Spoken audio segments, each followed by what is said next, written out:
You're a doctor. We know you're an expert in medicine, and we know you work hard to be helpful. We know that you care. We're teens, and we're experts in being teens, which is why we're talking to you, because we want you to understand that our health means everything to us, and that sometimes going to the doctor can be hard. Even though we're all different, here are some guidelines you can follow that will help us feel more like listening to you and help us feel like we have a voice in our health. We want to know our honesty will never be punished and no assumptions will be made. Be straightforward with us. Confidentiality is key. Let us know how your policy works. Show us where it's posted. Clearly explain what you have to share with our parents or guardians and what we can ask you not to share. We are each our own person, and we need to know we're getting the full version of what's going on with our health. It might sound basic, but be human. Start from there to show us you care. This might be a simple question about our day or a random story about your drive to work. Breaking the ice with us can be that easy.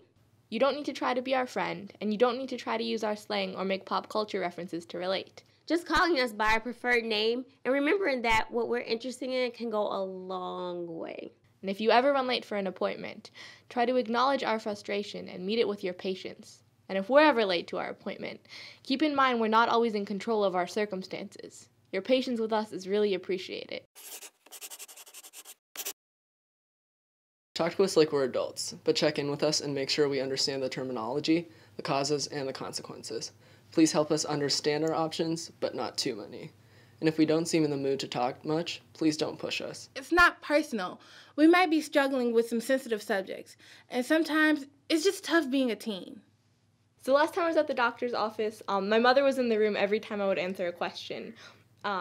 And I had no idea what I could or could not consent to, and it made me feel like I had no control over what was happening to me or my healthcare or my own body.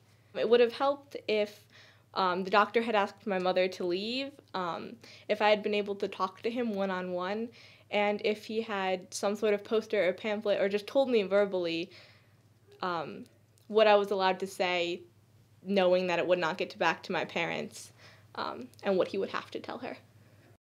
I've gone to the same doctor my entire life and personally know them, and there have been instances where when they're asking us like questions when we get our physicals, like, do you smoke, do you have sex, and because they personally know us, they just assume that we don't do any of that, and they just immediately are like, oh, you don't have sex or you don't smoke, and just makes us feel like less comfortable to tell them the truth.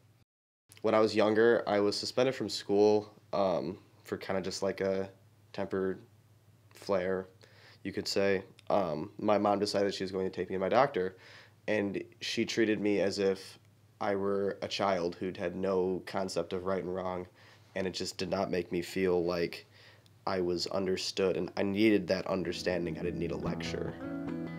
We don't speak for all teens, but we do believe that you can follow these fundamentals to help treat us with better care. To help us see how you care, no matter how different we are. Be straightforward. Be human.